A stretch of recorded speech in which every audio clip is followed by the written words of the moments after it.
Today, we talk about. Cool. All right. So welcome back. Episode, I don't know.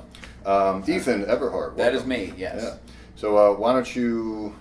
Well, I'll tee this up for a second. Probably in my opinion, in my estimation, the best crafter of jokes amongst the comedians in Iowa. That is... Yeah, your cadence slash style is very, not only unique, I don't know if it is unique. I don't think it is. Yeah, I wouldn't say it's unique, it's just, it's very well crafted. So, with that said, yeah, why don't you give us a little spiel about yourself? So is this is going to be like this is like a Tinder bio, but in person. You know what? Yes. I'm 25. Boom. I've been doing comedy for 2 years almost. That's what I wanted to know, because Yeah. that is impressive for 2 years, I gotta say. Is it? I meet people 4 to 7 years in who are very good, perhaps even better than you, quote unquote. But at 2 years in, I rarely see people as, what's the right word? Angry. Perhaps, yeah, bitter. that is definitely part of your style. But Yes. I digress. Anyway, continue. I don't know. What else? I have a degree in history. Oh, that's which, right. Which, knowing that if you ever hear my jokes, you'll understand. You'll understand. Yeah, you do have a lot of history-based jokes. I have started to recognize that. You notice it. Yeah. Have you always been that way with your comedy? Always referencing history just because that's what you know and that's what you went to school for? Kinda. Okay. Yeah. It's sometimes it's just a joke for me, so I can, when I get off stage, I can be like, "Hey, that reference I made, nobody got it. I did." Actually, that's another thing I've noticed about you. You don't give a shit about bombing, which obviously every comedian should. Oh, I do. be at that Very too. much. Oh, you do? Okay. I do. All right. Well, I guess you take it better than. Well, maybe here's you the lead thing. on. Here's the thing. I've been doing it here. I'm just comfortable here. That's the only difference. I've been in all these places for so long, to where I've kind of proven myself to the other comics. Got it. And that's all you care about, or? So it's like, if I go up and bomb, who gives a shit? Well, I guess it's a two-part question for me, because one is, as far as the bombing goes, first of all, you don't bomb often, if ever. I think I maybe saw you quote bomb once, and it was just your proclaimed bomb. I wouldn't have called it a bomb, but anyway. You do take it very well, which is dope. But the second part of this question is, do you feel like you're more of like a comedian's comedian, as they say, where like you're just trying to impress the other comics and you don't give a shit about getting a laugh, or? I don't know.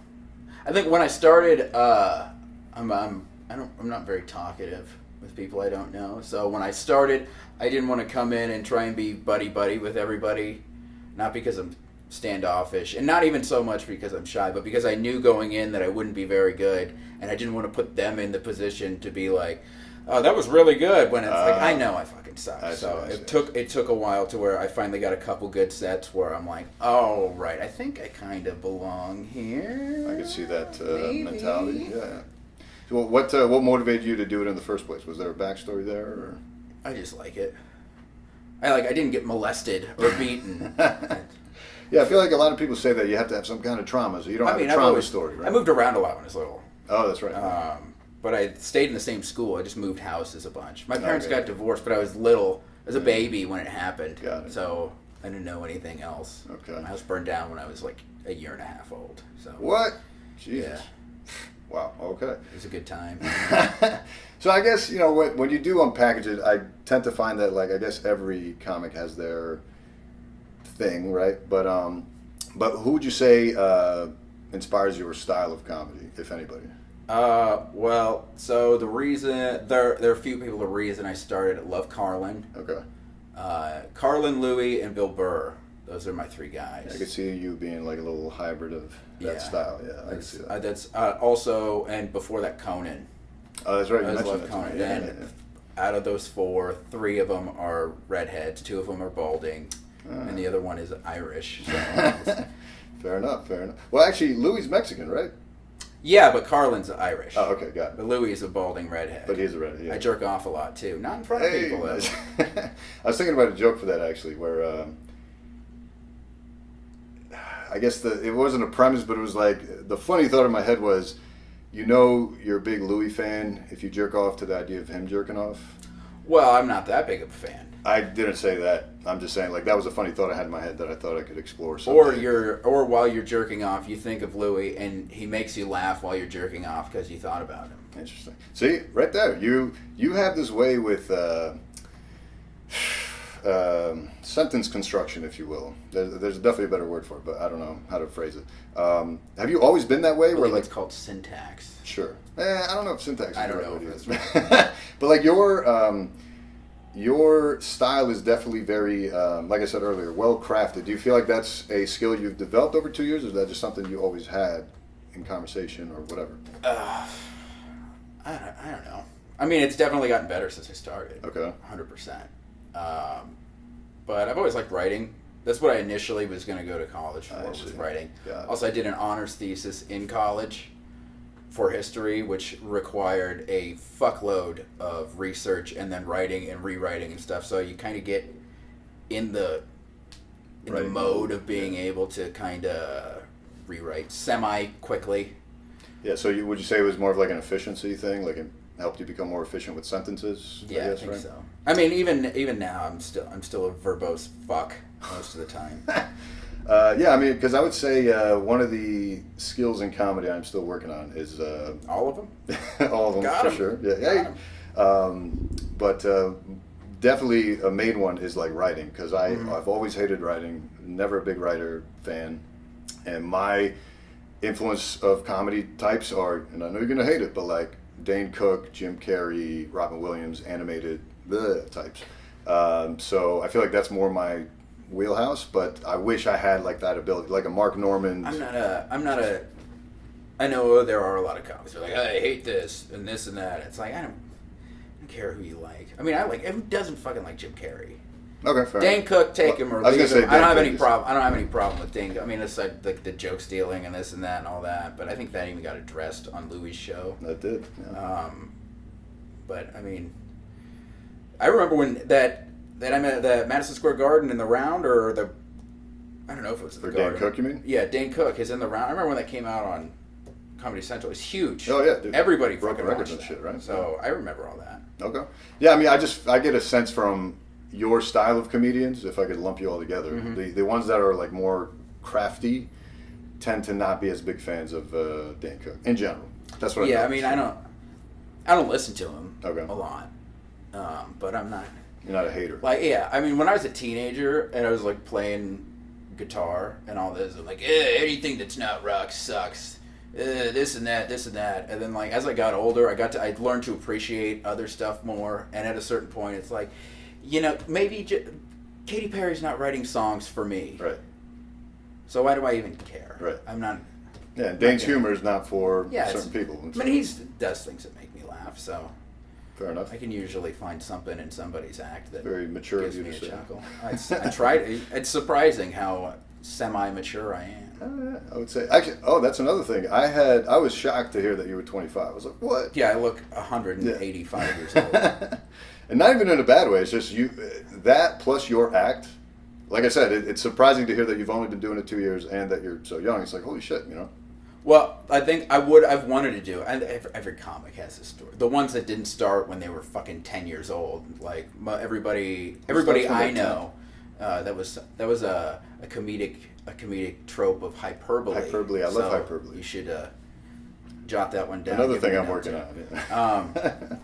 I wanted to do comedy for probably I was at least thinking about it for like 3 or 4 years before I even did it. Got it. But I was just like, hey, I'm only 20. I don't have an opinion. I have opinions, but I don't have any experiences. Nobody's gonna laugh at me and this and that. So I just spent all that time listening to, like, at that time, every one of Carlin's 5,000 specials was on Netflix. So I watched all of those like 100 times. Huh, that's when I found Burr and Louis and all that stuff too. Got it. Yeah, I mean, growing up, I was big on the Comedy Central Presents stuff. Mm-hmm. I was consuming that shit, like Kazaa and LimeWire. I don't know if you were around for that era. Oh, yes, I gave my computer cancer. Yes, I did. Yeah. Actually, a lot of the songs that are on my phone right now are from downloads from 15 years ago. Because I don't like re-downloading shit. Yeah, So I move it over. I feel you, man. I did the same thing with all my John Mayer songs, back in the day.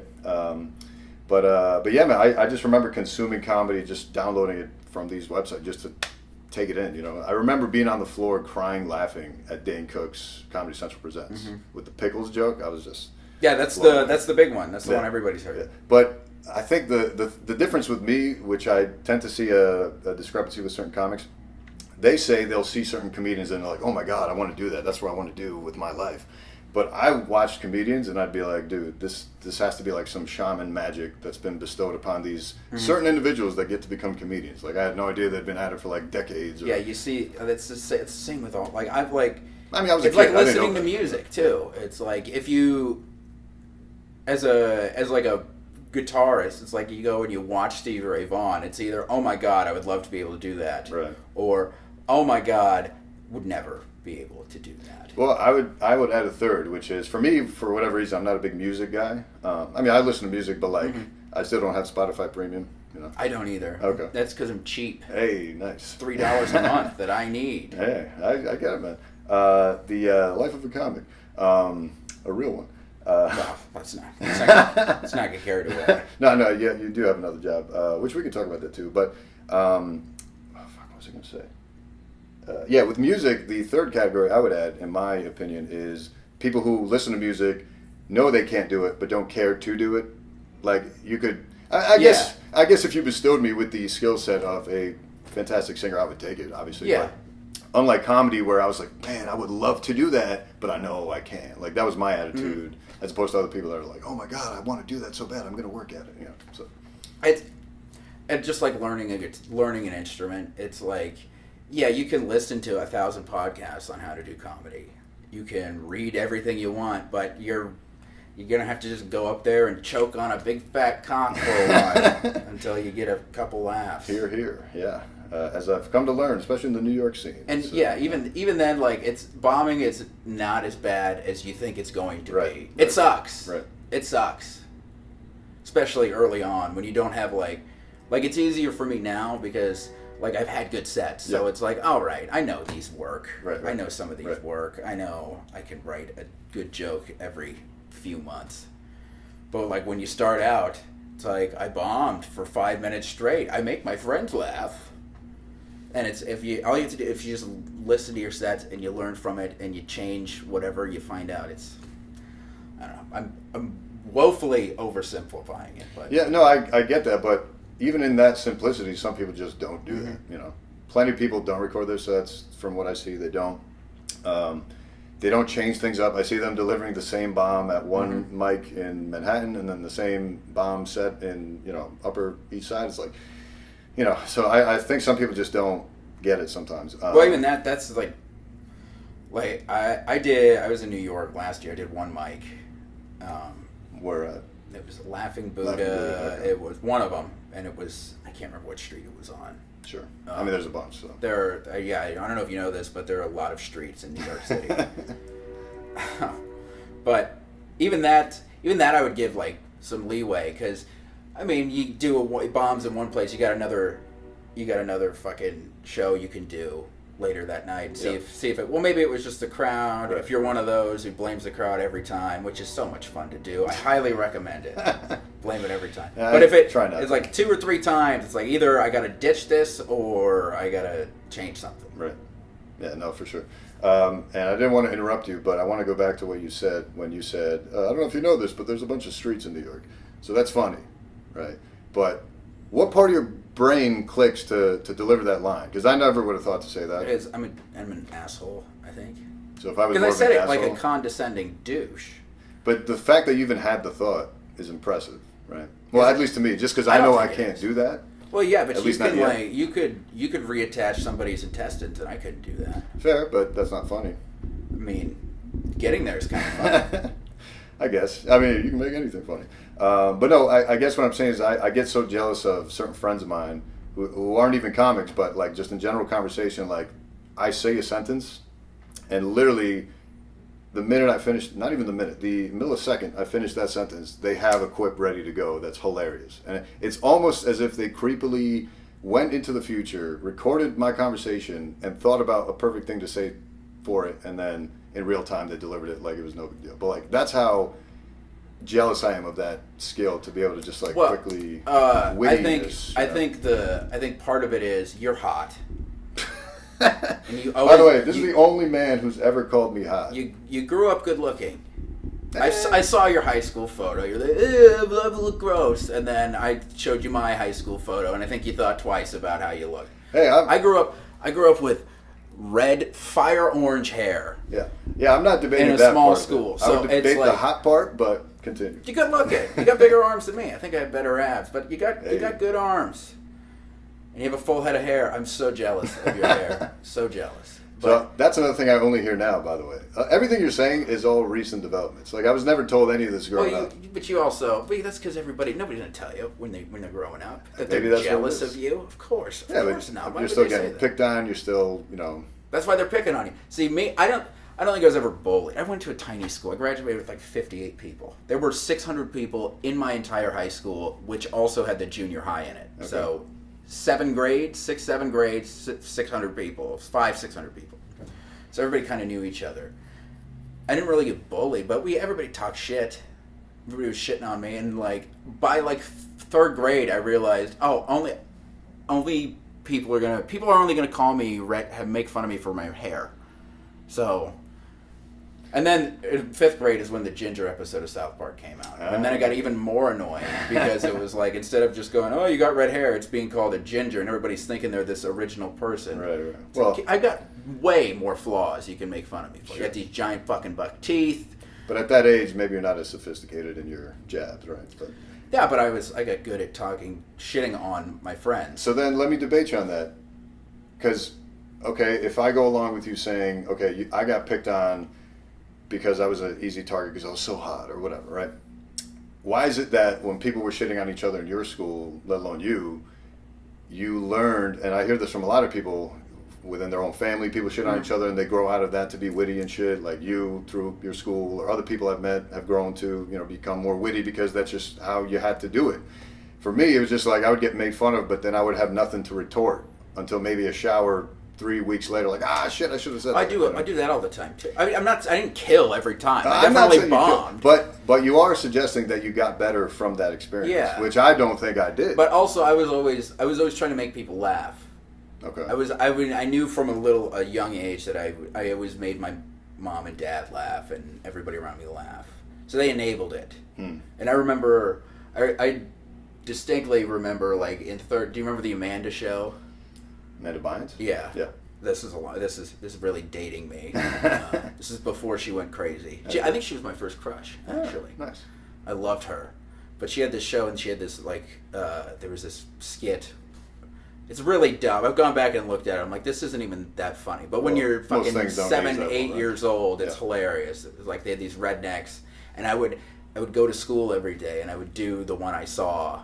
I would recite the bit I saw, and it would make people laugh. And again, enabled me. Right. So, well, I guess you got lucky then, because I also enjoyed making people laugh, but my style of humor was so left that people were just looking at me like, dude, are you okay? Like, are you crazy or something? So even though I wanted to be funny, I guess I never got that skill set to connect with other kids that, hey, this is funny. Now I get a little bit more leeway, I think, probably because I've accomplished something in life. So people are like, okay, he can't be fully mentally challenged. He's got to have something up there. Yeah, that was a sly humble brag right there. I like it. I like your style. Well, no, I'm not hiding from it. It's just like I've definitely noticed that people respect me more for my job than anything else, right? So if I didn't have that, do you have the feeling of I'm gonna show them? No. Do you have that feeling at all? Wait, Did you ever have in terms that of like anybody? Oh, like high school bullies and whatnot? Anybody. I'll fucking show them. Yeah, I think so, but not so, with not that much emphasis. It was more like, all right, I'll show you guys. I'm going to accomplish some stuff. Because I think I definitely have it, but I don't have like anybody in particular. Yeah, right. No one in particular. But yeah, I had a drive to succeed. Like that was definitely a factor, or like being made fun of for being poor. So I was like, all right, I'll show you guys. I'm going to make some money, right? But is that a thing? Do people I didn't get made fun of for being poor because most people were. I mean, I wasn't lower middle class. People were. Yeah, everybody was. tier. There were there were definitely, I can name the kids who, they're not kids anymore, they're my age, but people in my grade who they clearly had more money. Right.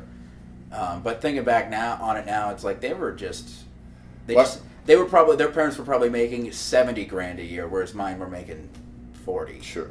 I mean, that's still relatively okay, right? I mean, my parents were still in school, like going through grad school when I was going through school myself. So we didn't have a ton.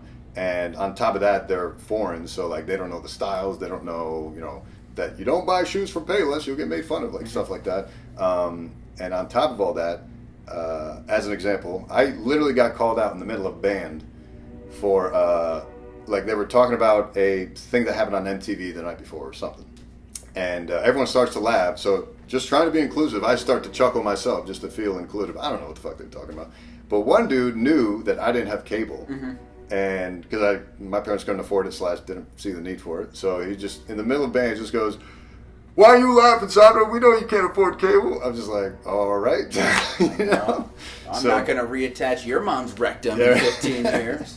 Yeah, I mean, I don't have any animosity towards the guy now, but I remember that feeling and being like, all right, well. Do you have cable now, or are you just like, no, I don't. Why would you? I've got the fucking internet. Why would I even? Same thing with clothes. Obviously, the shoe thing I got made fun of for fashion and everything, so I got into that. But even that, I'm realizing now. So much. Yeah, but even now, I'm realizing, let alone now, like I've known this all along, that it doesn't really make a difference. Like someone I respect and think is cool, or really respect their work in the hospital is a perfect example. Yeah. No one's fashionable in the hospital. People are with like grossly non-fitting clothes and oversized suits and stuff. No one cares. If they're a good doctor, people respect them. People like them. Same thing with regular people. You say you're poor, but I like you, man. I think you're cool. I think you're funny. And that's obviously more important than what kind of shoes you got on, right? So, well, I look at you and think, if he spent half the amount of money he spent on these shoes, he could have probably brought a small African country out of debt. But instead, he's buying these shoes that is made by fair slave labor. Yeah, that is fair. There's definitely an argument to be made for that. Also, like, you could just give me the money, too. I could totally use it. Yeah. Well, we'll see about that. Well, we'll see about that. We'll see. I'm hoping to make enough to have it go around, But I will say, the shoes, even though they're definitely an unnecessary thing as far as necessity goes, they've definitely helped me come out of my shell as far as like becoming who I really am, so to speak. So like showing up to work and having something people can connect with me with and talk about, or online people can connect with me and like, because I'm also shy. I'm also, it wasn't funny because I just didn't learn how to be properly, right? So for me, it was just like I always thought I had nothing worth saying to anybody. Like no one gives a shit what I have to say. I still feel that all the time. Exactly. Wait, for yourself or me? Well, both. Okay. Both. Right. But for example, with you and your comedy, you knew you could approach those other comedians once you had had a few good sets, because then that told you, hey, I got something here. Same thing with me in the shoes. It's like, I know I've got something here as far as like the knowledge base I have with them, how much I can educate other people on them, for example. And that allowed me to come out of my shell just as far as my own personality goes, and then that extended into, okay, let me do this with small talk, let me do this when I go out to restaurants. Next thing you know, it's like, oh, I guess people are sort of interested in what I have to say sometimes. It's not just my shitty circle of people I grew up around, or around my family, or around my friends who just clearly I didn't get that from them, right? So, I don't know. So these have been a big help, I guess. I mean, you know way more about those than I know about anything. And maybe the guitar. No, you know more about shoes than I know about guitar. Really? Okay. Yeah. All right. I just like to play them. Got it. Well, I would love to learn guitar at some point. But why? Because it's cool, man. Why? It's cool. It's not. You're hot. You don't need to learn how to play an instrument. Dude, where were you in high school? I was in elementary school 6 when you were in high school. So you were, if I was a freshman, you were a third grader. Yeah. Okay. Yeah. Fascinating. But anyway, yeah, I think that's where my source of whatever came from. But let's see, what else did I want to ask you about? For the wit development stuff outside of high school, do you feel like there was any other factors that have made you, quote, funnier? Being around more comedians, watching more specials, doing certain things, your job, like what do you think contributes? I don't know. You mess up, you make fun of yourself. I've worked I've worked in fast food. I've worked in a factory. I work at a gas station currently. You see, I think my disposition is very much informed by having dealt with the public for so long. Got it. And as far as making observations? Yeah, and having to deal with making interactions with I was a manager at a fast food restaurant at one point, or supervisor, I should say. I work at a gas station dealing with truckers all the time. Right. It's like, I don't feel bad that all your jobs are going to be taken in 5 years. They're going to be gone. But what does that have to do with becoming more funny? I don't know. It's just I do the funny take on it because I also understand that that's not you shouldn't be that angry all the time. So I do. Shocker. I have a bit of an anger problem. So Bill Burr of you. Yeah. So to deal with it, I just make fun of it. Like I do. When I was in college, I graduated 6 months ago. My student loans are going to start next month. Ugh. But I would drive from Muscatine to Iowa City every day, 4 days a week, and it's like a 45-minute drive. It's a 35-mile drive. Right. And literally every day, it's like I'm a fucking psycho when I'm driving. I get so angry. Not in traffic, though. Like, if I'm in New York and I'm in traffic, standstill traffic, I'm cool as a cucumber. It doesn't bother me. It's kind of odd. It's because there are 20 million people on this tiny island. What the fuck do you expect? I see. This is how you can't expect anything different. But when you drive past 45 mile an hour speed limit signs, and the person in front of you is going 40, and there's a steady enough stream of people coming the other way to where you can't pass, I just turn into a psycho. I wouldn't say I turn into a psycho, but that definitely does bother me. I scream. I'm like, I mean, on the way here, like I was behind somebody going 50 and a 55, and I'm like, why are you allowed to breathe? Those are real words that came out of my mouth. Yeah, I don't take it that far, but I do have that frustration for sure. I hate driving, period. I don't like it. I hate it. I can't wait for self-driving cars. Yeah, I'm not a fan. You know, I love being in New York where I don't have to drive. It's fantastic. That's another thing. Yeah. Although it can get annoying sometimes relying on public transportation because you gotta wait. Yeah. So luckily I'm in a good area, but depending on the timing and where I go for the day or the night or whatever, it can be a hassle. But at the end of the day, there are taxis and Ubers and whatever, so that's a thing. But yeah, and Lyft. And Lyft, yeah. You do Lyft as well. Via is the new one. Yeah. Via what? It's called Via. Via somebody's vehicle? I don't know. Oh yeah, well it's like like they do Uber, Lyft, and Via. Like they'll do all three of them. You know. How do you even get in on that?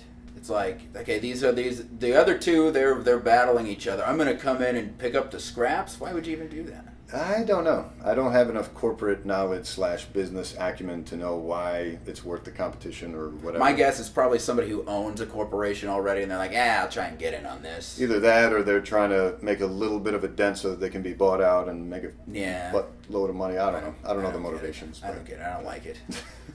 They have more money than me. I don't like it. So let's talk about that. What are your goals with comedy? Is it to make money? Is it to do it full time? Is it? That would be awesome. That'd be awesome. Okay, because you talk to some comics sometimes, like, it's just a hobby, you know. No, it's not. It's. I think the goal is to have this be how I make a living. Sure. But I wouldn't want to earn a living being bad at it. Does that make sense? Yeah. You want to have integrity. It's like if I'm going to make money. I mean, I'll take the money if you're going to let me tell my shitty jokes. But I would rather get money and or praise for something that's quality. Got it. So you would not take a crap corporate deal.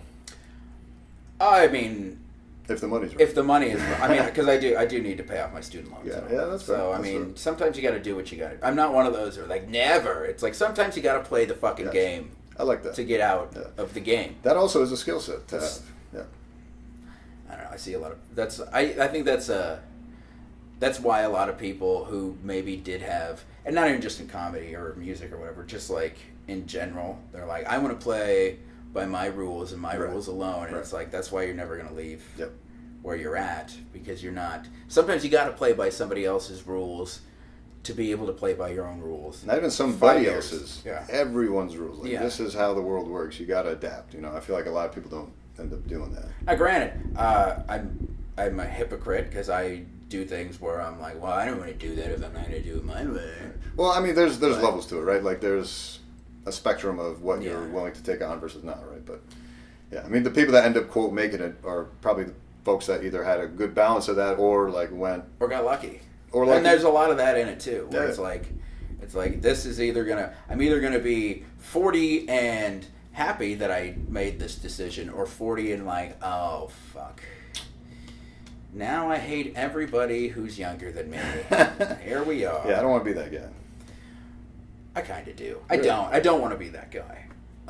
You know, it's funny because I have a degree in history, and I do know quite a bit about History. like the past like 40, 50 years. Okay. Because of your history degree, because of my or just history because degree, you have because I've always that stuff's always interested me. I figured that's what it was. Yeah. So when I hear like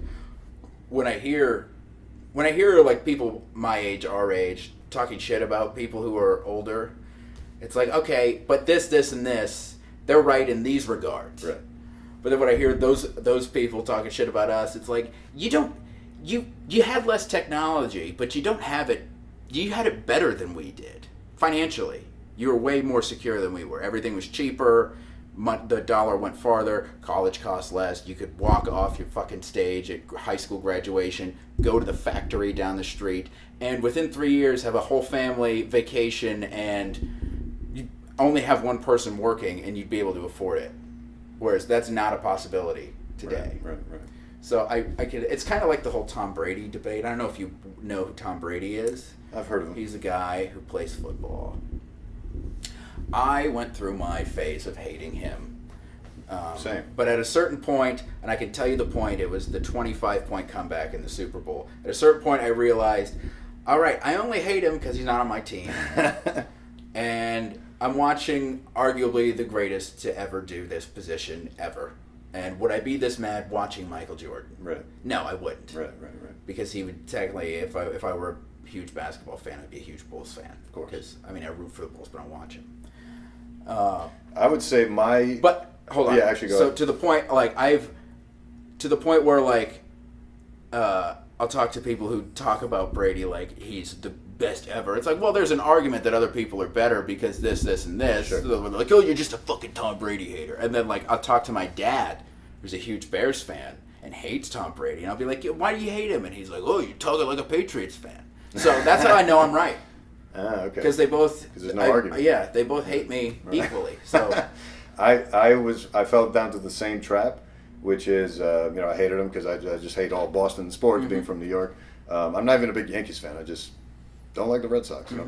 I love the city, by the way. Boston, the city. I've never been there. Fantastic. Probably my second favorite city after New York. Yeah, I have a lot of fun in Boston.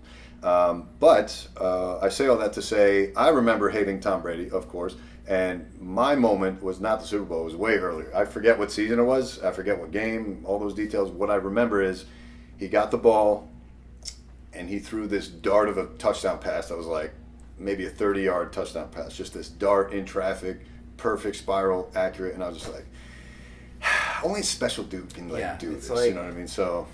I was like, fuck it. He's like, good. He's good. I can't wait for him to retire. I can't wait for it to be over. Not even, because I'm a 49ers fan, so I'm not even like, I don't have a ton of skin in the game. So I understand your hatred now. It's the hatred you had. It's like, well, he's not better than Montana. He's not better than Montana. Not even, because again, being young and getting to football later, I understand we have these legends and legacies, but I'm not a diehard. I don't know if you've heard my diehard sports fan joke lately. I don't think I have. Trying, but...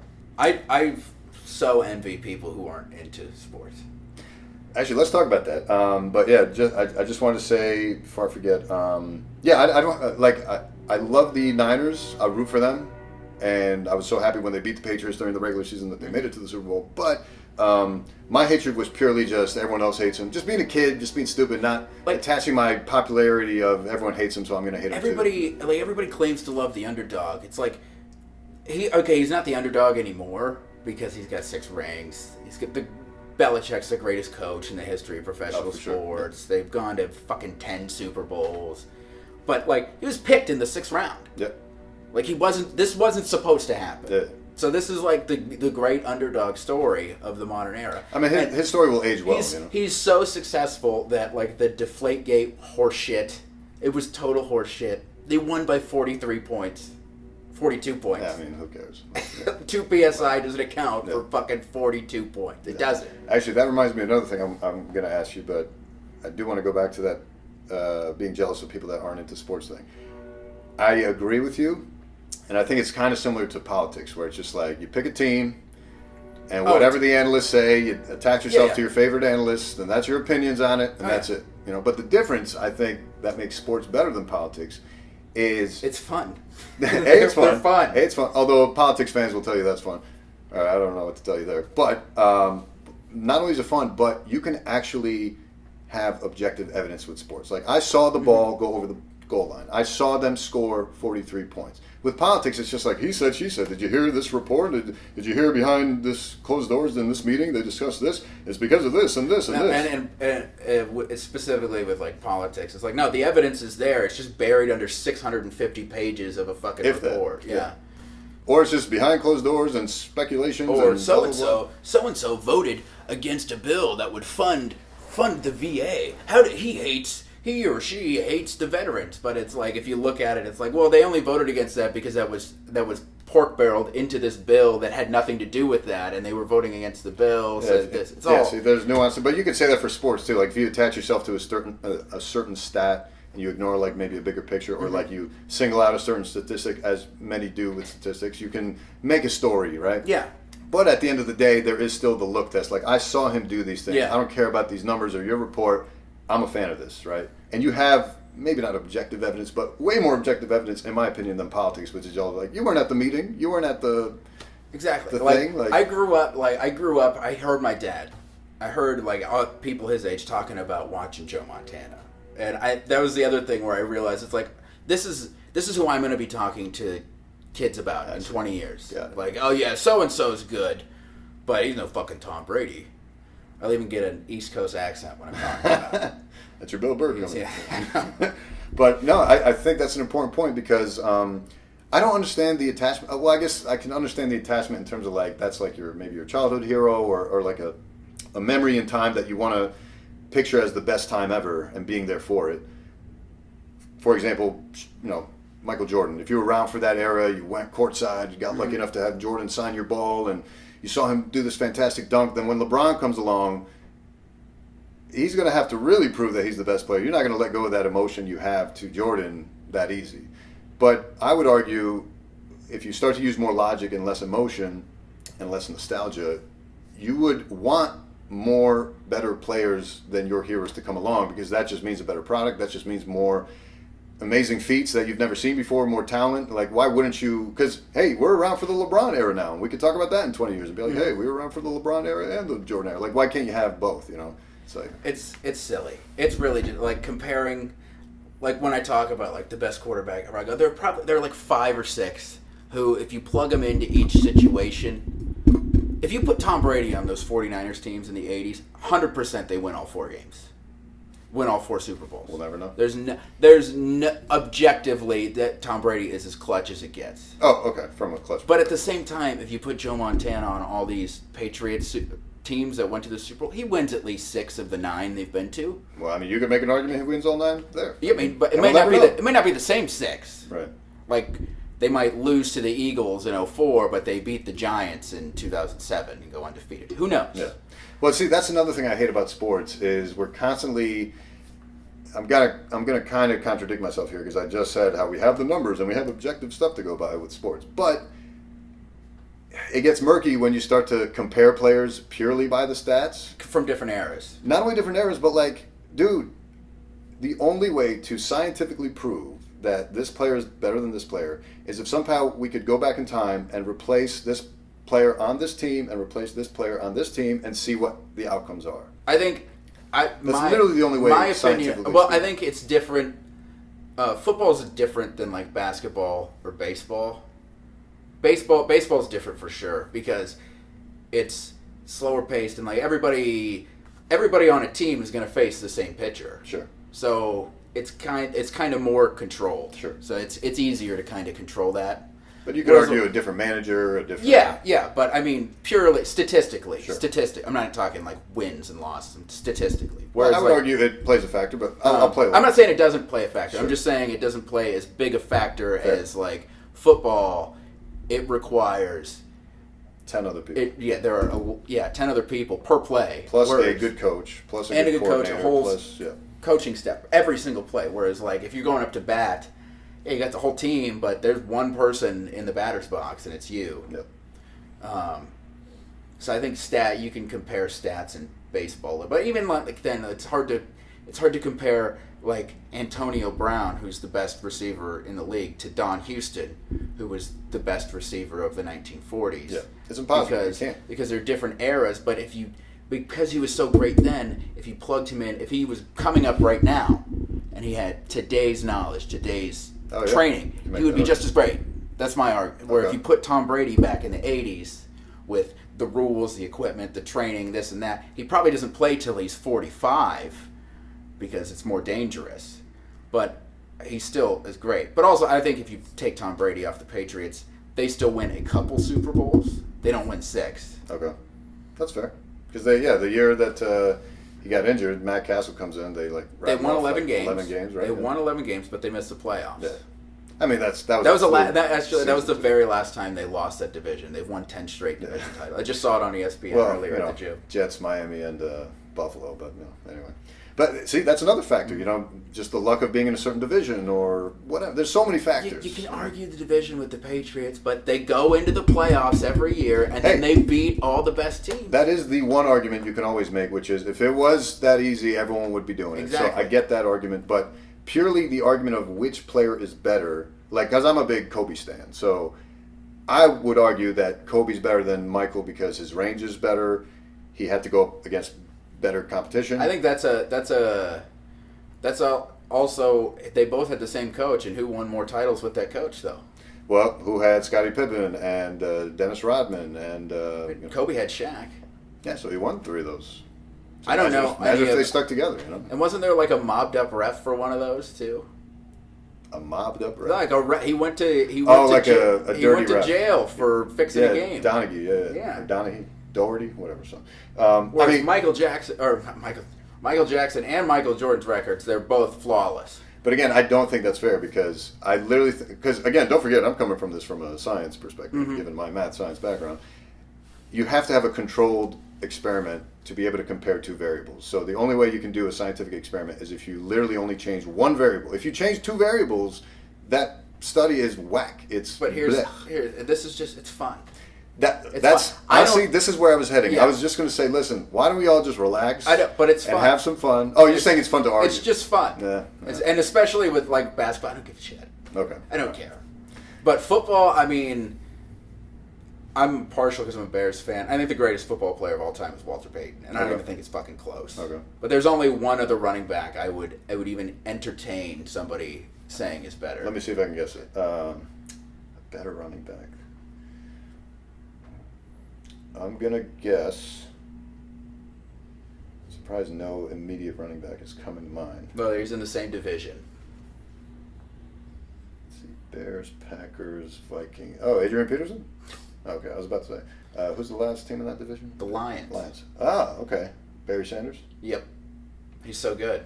Okay. He's so good. It's before my time, so. He's so good. Actually, I did see highlights. I've seen the highlights. I've seen the stats. Incredible highlights. I mean, he retired. He retired partly because he didn't want to break the rushing record, but the other part was I've been in Detroit for 10 seasons, and we've sucked for 10 seasons. But they got to the NFC Championship one year, but they lost. I mean, they should just. Same thing happened to Calvin Johnson 10 years later. He's like, I'm the best in the league at this, but I cannot stand being on a team that is this mediocre. But then why didn't he just go to a different team? Because he had a contract. He had to either retire or is that why? Yeah, he couldn't get out of the contract. I mean, he could have pulled one of these new age player moves and just be like, I'm not playing unless you trade me. But this was a few years ago. Before in a different time. Yeah. A much simpler back in 2015 or whenever he retired. I do like how it's becoming way more player centric nowadays. I am a fan of that, as opposed to the team thing, because I'm starting to give less appreciation to championships, to wins in general, which there's Do you a very play fantasy? no. Okay, good. I don't either. Yeah, I can't. I don't. Almost purely because I don't want to have to root against my team. All right, that's fair. That's fair. I also don't want to have to care about all these other players. Exactly. And the 2 times I did fantasy, I ended up just drafting 49ers players anyway. It's like, to be biased. Like, okay. I think I like. Keep going. I'm a fan of players that stay on a team. Like, I don't want to see Tom Brady play for anybody else. He never will, obviously. But I wouldn't want to see Tom Brady in a fucking Bears jersey. Bears jersey. I mean, really? as great as it would have been 15 actually, years ago. By the time he, for a second I thought the screen froze because you had your hand held up. Oh, I was I like, didn't know wait, what you were shit, looking did this freeze? No. On top of the fact that by the time he got to the Bears, he'd be washed Yeah, up. yeah, exactly. Or I don't know, like Larry Fitzgerald is the perfect example of this. He is so underrated. I mean, he's like second all time on all the yards, catches, touchdowns. He's second to Jerry Rice on like every stat. Right. And he's respected because he's the best fucking nicest guy in the world. Sure. But he kind of gets lost in the shuffle because he's been on Arizona for 16 seasons. Yeah. And they were good that one year. So close. They were so close. And he had that hero moment just before, right? I fucking hate the Steelers. History sucks. So Am I right? Fucking hate the Steelers so much. Everyone hates the Steelers. I hate them so much. But that's you're sort of on the same page as me, which is be a nice person. My boy T.O. got, shacked because of that, right? But yeah, be a good person and just as an individual, if you don't win titles and you just are a good person and maximize your value to the sport, I think that's more important. That ruins the sports for me. Like, I am a diehard Bears fan. I fucking despise the Green Bay Packers. Right. But I don't hate Aaron Rodgers. I don't hate Aaron Rodgers the way I hated Brett Favre when I was young. I see. Because he seems like a pretty nice dude. He donates a bunch of money to charity. He's funny. I mean, I've heard about the drama behind the scenes, but whatever. I'm talking just like, he seems like a solid dude. But I would argue part of that is, like you just said, growing up. Yeah, I'm also older. And gaining some logic circuits and gaining some intelligence that you didn't have as a kid to be able to recognize and separate the team from the individual. I think if social media didn't exist, I'd still be that guy. Oh, I'm sure. I'm not arguing against the social media. I'm arguing it's just growing up and starting to get a bigger picture of the world and realize, like, it's not that big a deal, guys. It's not. But at the same time, I bawled for hours after the Cubs won the World Series. Like, sobbed like a fucking child. So that's the argument for people continuing to support underdog teams or underwhelming teams for so many years. It's like that year that you win the lottery. It makes it so much. Like, it makes it that much better. I agree. But is it worth all the angst? No. See? But I mean, I can't wait for the Browns. They're the team. That's they're the team to beat this year. That's to. who everybody's rooting for. I cannot wait for them to. I can't wait for Brady to break their hearts. It's gonna happen. It's going to happen. If they get, I think they're gonna win that division. I can't even say that. I just know they'll be fun to watch. I think they're definitely gonna win that division. The Steelers they're falling apart. Yeah. The Ravens are a mess. The Bengals, they're a fucking mess. I think the Browns are going to win that division. They might squeak past the first round. Second round, if they have to play New England, they won't win. But if they get to the Super Bowl, it is incumbent upon the Chicago Bears to just wipe the floor with them because it needs to happen. I watched the Cubs lose the NLCS to the Mets in 2015, and I was heartbroken. I was very angry. But the whole year, literally the moment they lost, I'm like, they're going to win the World Series next year. Huh. And I'd said that a million times before, but it's like, I said it and I knew it was going to happen. And then the next year, they got to the World Series. They went down 3-1 on my birthday. And I'm like, well, I just hope they don't lose this in Wrigley Field, because that wouldn't be good. I hope they win the next game so they go back to Cleveland and then the Indians can win it in Cleveland. And then they ended up winning the whole fucking series, and it was the greatest thing. It was literally the fucking greatest day of my life. Right. No, I'm sure. I'll give it to you. But I wish you didn't care. Yeah. Because I have friends that they're like, I'm going to fuck about sports. Now, I will say it is as far as like scaling this to thousands and thousands of people, if not millions, it is nice to have a thing to like rally around. Yeah. A team versus a team. That's kind of cool. I think it's healthy. As a society, I think it's healthy. Right. Especially in the 21st century. But Because we still have that fucking, I want to fight this the primalistic, tribal thing. DNA. It's still in it. But that's what I'm saying. I think it just gets a little too carried away sometimes where there are still people who hate Aaron Rodgers as Bears fans. There are people who, if you show up in a Packers jersey to the stadium, will throw things at you. Like, I think that still exists. But I think that happens everywhere. And it's really few and far between. Growing up around here, I think it's weird. I've seen most people, like, their best friend is a Cubs fan, and they're a Cardinals fan. Right. Or but this is an a Bears fan interesting and a Packers place fan. I've started to learn. Brief time. And I even think it's probably more the case in the North. I don't have any evidence to back this up, but I think that's more the case in the Northeast now, especially after the Red Sox broke the fucking curse. And they've actually won more World Series this century than the Yankees have. That's so right. I think, because since it's over, it's like, yeah, the Yankees have more, but the Red Sox, they're good now, so... I would argue that by saying there's so much other stuff to do in Boston and New York. Well, maybe not so much Boston, but in New York, I can tell you no one cares that much about Nobody cares the anymore. Red Sox, let alone... I mean, there are diehard baseball fans, and again, I'm the worst person to ask about this, too, because I've never even been to a baseball game. Like an MLB game. You're missing out. I played T-ball in the minor leagues. Or not even minors. What's the one before it? Farm? You were going to be drafted. Oh no, I don't mean that. Sorry, I meant like what's the not Pee Wee, but what's the baseball thing? I can't find. There's all. I know. Little League. Yeah. So like in Little League, there's Babe Ruth. I think was like the highest. Yeah. But then there was majors, minors, and then the level below that was Farm League. So I was like Farm League. Okay. Yeah, definitely not Farm. I'm like, so you're good looking, smart, and we're a baseball prospect. No, absolutely not. I suck. But why did I bring that up? I said that to say, I'm the wrong person to ask about like the. But then you read stuff like somebody got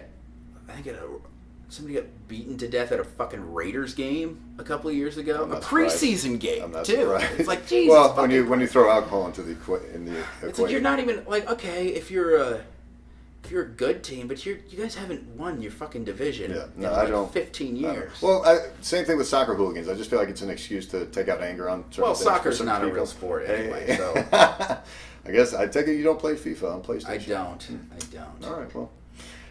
But what games do you play? Are you gamer?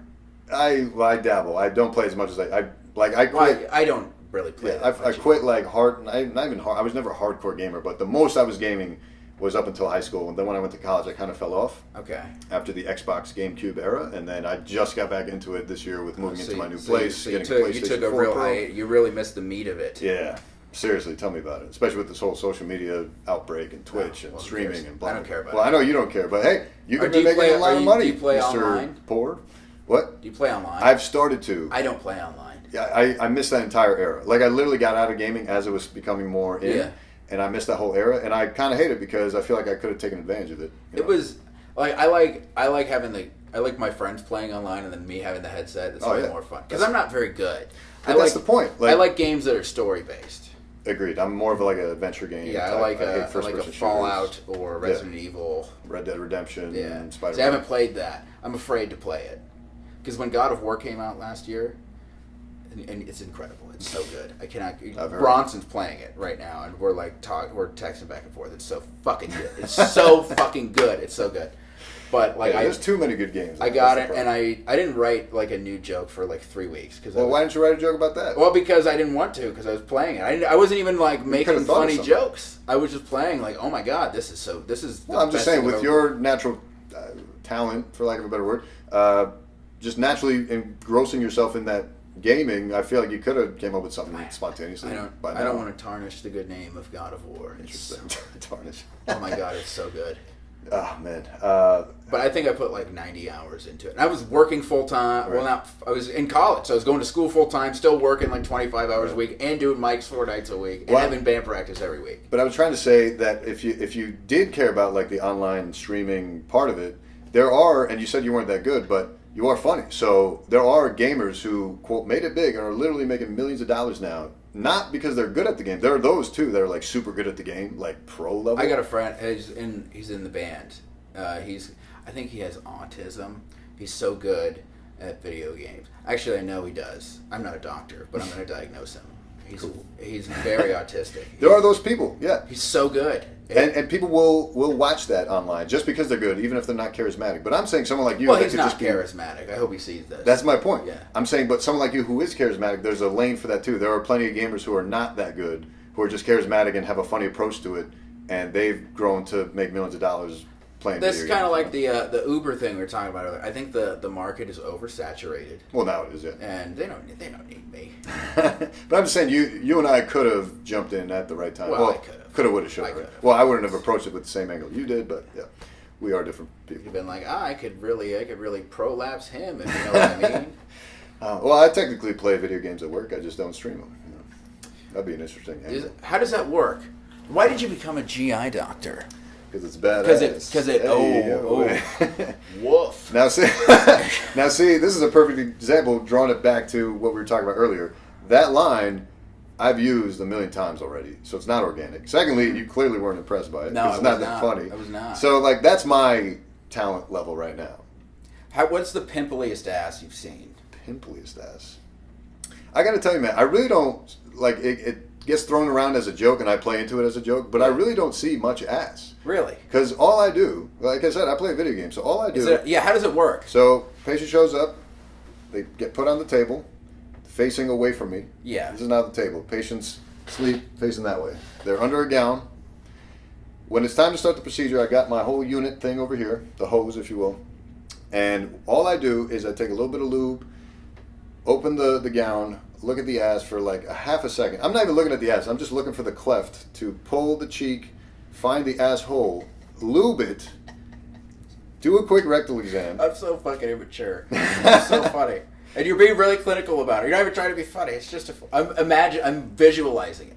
Yeah, perfect. It's so funny. And this is something I need to work on. Like you said, I got to work on everything. But this is another thing I'm trying to work on, not even just as a comedic thing, but like for my whole social media and like presentation piece is like, to me, this is all second nature. Like, I'm just doing this. This is the first time I'm like even talking about what I do, but I do this literally all day, every day. So if I was able to recognize what people not in my world would see about this and either find interesting or funny, I feel like that would be better for me to be able to communicate that. But something I'm working on. So you lube them up and then you stick the So camera all I up do there. is cleft lift, look for asshole, lube it up, rectal exam, out, grab the scope, put it back into that hole, and now we're cooking. I'm just looking at the screen. I don't look at the patient again. Well, I mean, I do, but like hyperbole. I really don't look at the patient, let alone the ass, ever again. I'm just What if it's a really good one? Are you like, that's going to the old spank bank when I get back to the DoubleTree? Nah, because you got to remember, the majority of my patients are in their 50s, 60s, 80s, 90s. That's ageist, and I don't... Well, think about it, Mr. Recognizing hot people. Do hot people get sick? Not really. Not often. Well, but some of them do. Some of them get stuff put in their butt. Sure, but they they're don't also come still see me. people. They still need to go get a rectal exam. But as far as like the amount of people, and we'll wrap this up because we're coming in on an hour here, but this will be our last segment. As far as like statistics go, the number of healthy young people that get sick compared to people in their 50s, 60s, and 70s, that's who I'm seeing all day, every day, right? No, so young, hot people don't get sick. That makes me feel so much better. But did you go to medical school? You're like, I'm gonna lube up 50-year-olds assholes, no. Or were you like, I want to be a doctor, and then they're like, hey, if you do this, you'll make way more money. Is that kind of how it happened? No. So I came in thinking I wanted to be a neurosurgeon because I thought that was the most badass. Mm-hmm. But it sounds the coolest. Right. It sounds the coolest. But then you get into the medical world, and coming from a family with no other doctors in it, I was approaching everything fresh. So what ruined it for me, and I feel like this happens to a lot of people that end up choosing whatever specialty they do choose, a lot of it just comes down to what experience you had in the time you're going through training in school. It's like if you could have met some douchebag attending physician supervisor who you were like, I want nothing to do with this field, let alone this guy. Or you work with one lovely lady who happens to be in this field and you're like, oh man, she makes it look so cool. I want to do this because it's cool. And a lot of it comes down to personalities and high school cliques coming back into play. Like the orthopedics tend to be like the jocks of the group, and the the internal medicine folks tend to be more geeky and quirky types. And but they're all nerds. You're all a bunch of fucking nerds. Fair, but there's cliques within the nerds. So the orthopedic people, they're the nerds, but they like go to the gym, bro. Yeah, and they play sports, and some of them have been former D1 athletes and whatever. Yeah, and then some like the emergency medicine tends to have mostly outdoorsy types, granola types, What love does that Colorado mean? types. What is granola types? Like the bar, a granola bar? No, like it's a slang I heard out in San Francisco for like hippie, not hippies, but like hipster types. But Oh, I'm doing the definition very much an injustice. But they love the outdoors. They love hiking. They love nature, natural type ish. They're not overly materialistic or they're not generally douchebags. But again, I'm generalizing. So I say all that to say you may just end up picking your field based on wherever you fit in the best. So I had a good experience. I didn't even pick. Well, I had a shitty neurosurgery / neurology experience. So I was like, yeah, I'm out. I see what you did there. Hey, oh yeah. See, I didn't even mean to do that. And then I didn't even pick GI until my first year as a doctor, going through residency training. And What were you residencying for? internal Residing medicine, for? internal medicine. So with internal medicine, it gave me the biggest umbrella to choose. So you do 3 years of internal medicine, and then you can decide, okay, do I want to just keep doing this and be a hospitalist or a primary care provider or whatever, or do I want to specialize in lungs, pulmonology, kidney, nephrology, GI, cardiology, number of different fields, offshoots from medicine that you wouldn't get the opportunity with certain other fields where you're kind of just locked in. But if you know that's what you want to do, that's what you want to do. But because I was still like, what the fuck? So I just went into that and I was like, all right, I'll figure it out from here. And then I tried GI my first year. I was like, I think I could do this. Here we are. Why did you want to become a doctor? Is this an immigrant thing? Because No. that's a It's commonly healthy thought, trope. Yeah, exactly. It's commonly thought that my parents forced me or strongly encouraged me to go into medicine. But like I said, I'm the only. My sister is now a doctor too, but she's younger than me. I was the first one to go through this whole medical thing. I simply chose it because I thought, with my love for math and science, my parents were both engineers, and I remember going to work with them once or twice and be like, I don't. What do they do? This. They're both. My mom is like a computer science engineer. My dad's like a. To be honest, I still don't know. Even with my mom, really don't know what they do. Like, they've explained it to me. I've seen it. My dad, I think, works with turbines, but he has like an electric power engineering PhD. So Okay. my mom has a computer science PhD. So they are in that world. And I was just like, I can't do this, man. This doesn't appeal to me at all. So I went back to the drawing board with math and science. I was like, all right, what could I do that's the most badass? What do I think I could fit into? What do I think I could accomplish? And the money definitely was a factor. Like, what do I think I could be the most, quote, successful in? Because, I'm getting made fun of for not having much money. I'm experiencing things that suck in life right now, which could be fixed with a few shekels. So why not put my potential into something that pays well? So that was my How long ago did you graduate? Med school, 2012. Okay, so you've been practicing. Technically, yeah, since 2012. But I've been in training up until this past June. Okay. So I've only been a big boy doctor since July. So not even a full are you year. still paying student loans off, or No, did you have a luckily bunch not. of? Did you have a scholarship or something? I didn't have a scholarship, but my parents were very helpful, and I also lived at home almost the majority of my schooling. I never paid room and board. Even in college, I was an RA, so I was Where'd you getting go? free. RPI, Rensselaer Polytechnic Institute. It's a tech school in. Oh yeah, I've heard of that. Yeah, I've heard of that. no one's heard of it, but they have so many famous alumni, like the inventor of the Ferris wheel, the builder of the Brooklyn Bridge, like all. Well, I those mean, things. A bunch of NASA. They have people. they have a bunch of famous results. I don't know who did any of that. No, stuff. sure. But where was I going with that? Yeah, so it wasn't them. It was more me being motivated to be like, all right, how do I become successful in this world, and what are my skill sets lent to? It's not like I was like, all right, well, actors make $50 million, so I'm going to be an actor because it pays the most. Like, no, it wasn't purely a money thing, but money definitely was a factor. It's just like, okay, I could be a nurse. It's silly when people say it's not. It's like, well, it sort of is. That's the political answer, right? But it's like, you should do something you want to do, right. and if it makes a bunch of money, great. Right. But I love playing music. I love my band. I love playing in my band. And I don't write music to make money. You just enjoy it. But if somebody, I can't tour because I don't have money to tour. Right. So it's kind of a symbiotic relationship where it's like you kind of need. It is sort of about the money, and even if I was touring, it's like, well, I can't come back to your city unless I gotta have fucking gas and food. Come on, expenses. Yeah, There's exactly. Yeah, money, so factor. I agree with you, man. I just don't understand why people are so shy to talk about it, because I feel like if you were to talk about it, you could address certain issues with it. Because you do need money to do certain things, and I come off like a hypocrite sometimes in that aspect because like what I have here and how I dress and all that kind of stuff. But I put myself in a position to be able to do that, right? So. And I just don't like that it's approached in like such an evil connotation, and yeah, man, like you definitely don't go. I'm telling everybody now, don't go into medicine for the money, because the amount of stresses and the skill set you need, and to be able to do it day in day out, no amount of money is going to make up for it if you don't genuinely think you fit in. So lucky for me, I reached the breaking point, and we'll end on this. I reached a breaking point halfway through medical school where I was like, dude, I don't know if I want to do this. So I started binging on comedy. That's when I first started writing jokes. I had like a draft folder of like 273 jokes or something, and they were all bad. I never pursued it, never chickened out, never went to an open mic. I've heard your act. Yes. Hey. Yeah, you imagine how bad it was back in 2010. So I just I was consuming so much comedy, watching documentaries, watching every stand-up I could. Like that's where I was spending my time, not studying for the most important board exam of my life at that time. And I just started having a breakout where I was just like, fuck, man, should I just change careers? So I started looking into different careers, and literally every other career I could think about, non-medical, I started to look into. I was like, all right, could I do any of these other things? And finally I came back to medicine. I was like, dude, I think this is where I belong. Like I can't picture myself doing anything else. And I'm glad I stuck with it, because there was a light at the end of the tunnel. I love my job. It's great. Excuse me. I'm good at it, I'd like to think. At least I've been told by several people.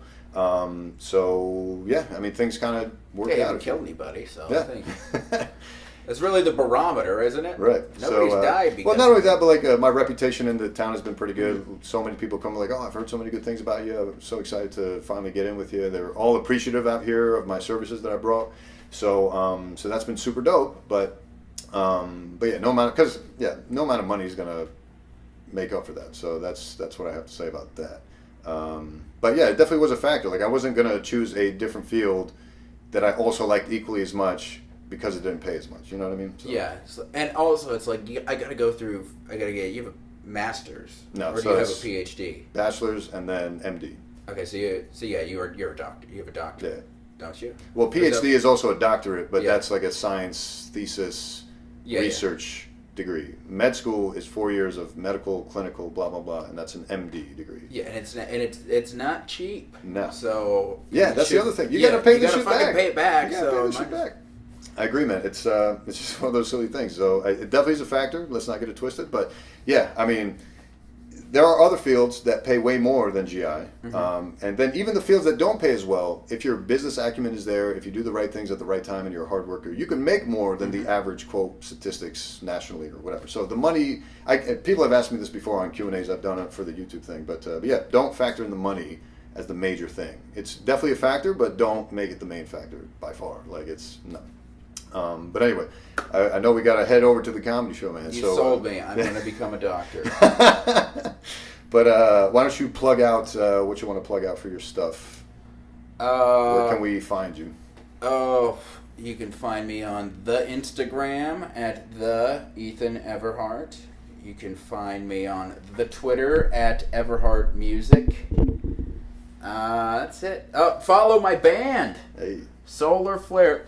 Sorry, excuse me. That was very rude. I don't care. My job. Follow Solar Flare Sunset on the Facebook and Instagram. We got shit on Spotify, SoundCloud, the Google one. Sure. I don't know. We paid for this whole bundle. It had a fuckload of them on there. Nice. I don't know. I got CDs. If you see me in the street, buy one. I need the money. We're recording in a couple weeks. Hey, any shows coming up or comedy or music that you want to plug? In roughly an hour, I'm doing a show at Penguins. Come out to that. The band's playing in Chicago on May 18th. I don't know if this will be up. I'm hoping this will be up. But we're playing in Chicago May 18th. I can't remember the name of the place. So that's all right. We'll plug it when I finally get around to it. And 100%. And hopefully if it's in time. We're recording the weekend after that. It's a busy guy. I work at a gas station and want to blow my brains out. Fair. All right, man. I appreciate you coming on. This was dope. Awesome. But yeah, we'll catch you guys later. Peace. Peace. Boom.